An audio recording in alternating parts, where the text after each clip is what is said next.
Halo teman-teman semua, saya perwakilan dari kelompok 2 ingin mempresentasikan materi mengenai lipid, bagian dari mata kuliah biokimia. Jadi, anggota yang telah menyusun materi ini, yang pertama, Yovelianti Maria Yolines, yang kedua, Godeliva Yunita, yang ketiga, Maria Cantika Saul, yang keempat, Maria da Silva Toknai, yang kelima, Terbula Jelita, dan yang keenam, saya sendiri, Hardiana Ruma. Sekarang, kita masuk ke definisi lipid.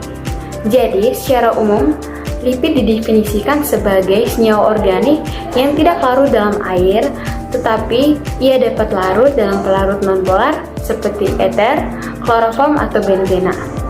Lipid tersusun terutama dari unsur karbon, hidrogen, dan oksigen. Dan pada beberapa jenis juga mengandung fosfor atau nitrogen. Jadi sekarang kita masuk ke definisi lipid menurut para ahli.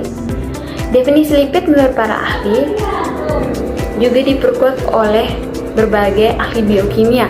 Yang pertama, menurut Lehninger 2008, lipid adalah kelompok molekul biologis yang sifat khasnya adalah tidak larut dalam air, tetapi larut dalam pelarut organik dan polar seperti ether, kloroform, dan benzena. Yang kedua, Harper 2011 mendefinisikannya sebagai molekul hidrofobik atau amfipatik yang berperan dalam struktur biologis, penyimpanan energi, dan sebagai sinyal biokimia dalam tubuh. Yang ketiga, Murray et al.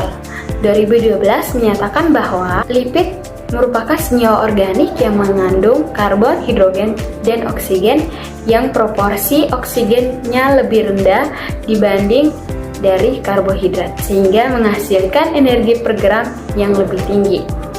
Yang keempat, kita masuk ke Nelson dan Cox 2017 mendefinisikan lipid sebagai molekul yang beragam serta struktural, namun kesamaan utama kelarutan dalam pelarut nonpolar dan ketidaklarutan dalam air. Dan yang kelima, terakhir, Voigt dan Voigt 2011 menjelaskan bahwa lipid merupakan komponen penting dari membran biologis dan berfungsi sebagai penyimpanan energi jangka panjang serta prekursor molekul sinyal. Yang berikutnya kita masuk ke klasifikasi lipid. Berdasarkan komposisi kimia dan fungsinya, lipid diklasifikasikan menjadi 3 kelompok. Yang pertama, lipid sederhana atau simple lipids. Yang kedua, lipid kompleks. Dan yang ketiga, lipid turunan. Jadi sekarang kita masuk ke fungsi lipid dalam tubuh. Fungsi lipid dalam tubuh memiliki banyak fungsi. Yang pertama, sebagai sumber cadangan energi utama, menjadi komponen struktural penting dalam membran sel seperti fosfolipid dan kolesterol. Lipid berfungsi sebagai pelindung organ dalam mengatur suhu tubuh. Yang keempat, merupakan prekursor untuk hormon steroid dan vitamin larut lemak A, D, E, dan K. Yang kelima, membantu proses penyerapan dan transport zati gizi. Yang keenam, memberikan rasa kenyang serta cita rasa pada makanan. Baik, sekarang kita masuk ke fungsi lipid dalam tubuh, secara khusus fungsi lipid dalam metabolisme. Lipid dalam metabolisme memegang peran yang sangat penting. Fungsi utamanya adalah sebagai sumber energi dan cadangan yang dapat digunakan ketika asupan karbohidrat dalam tubuh menurun. Metabolisme lipid mencakup serangkaian proses anabolisme atau pembentukan dan katabolisme atau pemecahan untuk mengatur pemanfaatan dan penyimpanan lemak di dalam tubuh. Dalam proses katabolisme, lipid dipecah menjadi bentuk yang lebih sederhana untuk menghasilkan energi.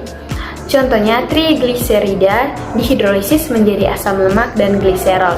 Asam lemak kemudian mengalami beta oksidasi mitokondria menghasilkan asetil CoA. Asetil CoA kemudian masuk ke siklus Krebs untuk menghasilkan ATP, karbon dioksida, dan air yang merupakan sumber energi utama bagi sel. Jadi, ketika asetil CoA masuk ke dalam siklus Krebs untuk menghasilkan ATP, karbon dioksida, dan air yang merupakan sumber energi utama bagi sel. Kemudian kita masuk ke katabolisme lipid. Mari kita lihat lebih detail pada katabolisme lipid, yaitu proses pemecahan lemak untuk diubah menjadi energi yang siap digunakan tubuh. Proses ini diawali dengan hidrolisis trigliserida menjadi asam lemak dan gliserol, dibantu oleh enzim lipase. Gliserol diubah menjadi gliseraldehid 3-fosfat, lalu masuk ke jalur glikolisis untuk energi. Asam lemak menjalani beta oksidasi di mitokondria, di mana setiap asam lemak dikonversi menjadi asetil CoA.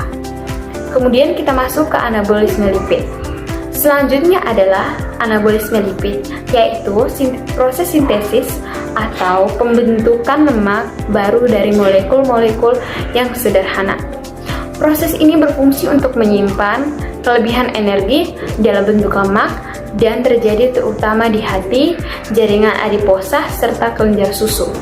Tahap awal anabolisme lipid dimulai dari asetil CoA.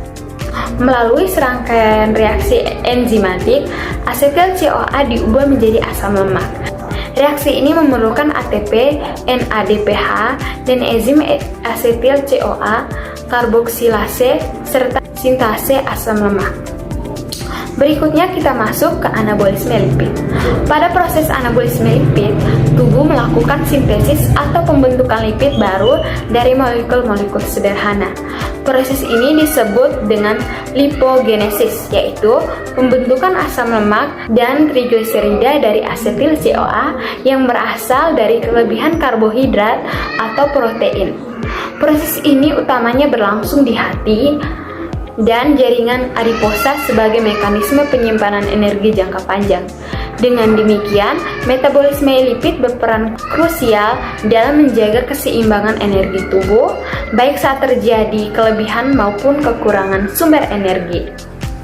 Kemudian kita masuk ke tata nama lipid. Tata nama lipid umumnya mengikuti aturan penamaan asam lemak dan turunannya yang ditetapkan oleh IUPAC. Penamaan bergantung pada jenis ikatan dan jumlah atom karbon dalam rantai karbon.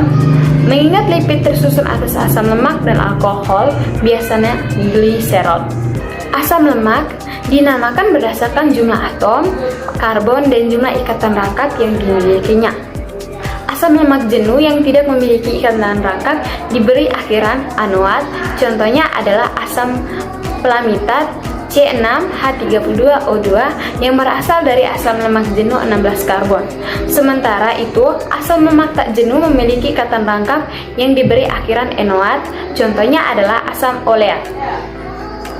Contohnya C18H34O2 yang merupakan asam lemak tak jenuh dengan satu ikatan rangkap. Untuk trigliserida, namanya dibentuk dari gugus asam lemak, penyusunnya yang terikat pada molekul gliserol.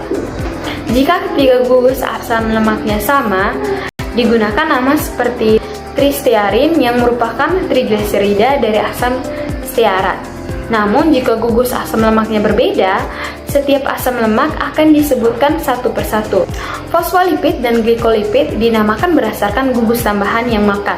Contohnya, fosfatidilkolin, akesitin, mengandung gugus fosfat dan kolin. Sedangkan cerebrosida yang merupakan glikolipid yang mengandung gugus gula sederhana. Jadi baik, dapat saya simpulkan di sini, lipid merupakan senyawa organik yang tidak dapat larut dalam air. Ia berfungsi sebagai sumber energi cadangan utama dan merupakan komponen membran sel. Jadi baik, terima kasih, demikian presentasi dari kelompok 2 mengenai lipid, mulai dari definisi, klasifikasi, fungsi metabolisme, hingga tata namanya. Jadi, sekian presentasi dari kami. Saya perwakilan dari kelompok 2 ingin mengucapkan terima kasih banyak kepada teman-teman dan Pak yang telah mendengarkan presentasi dari kami. Terima kasih.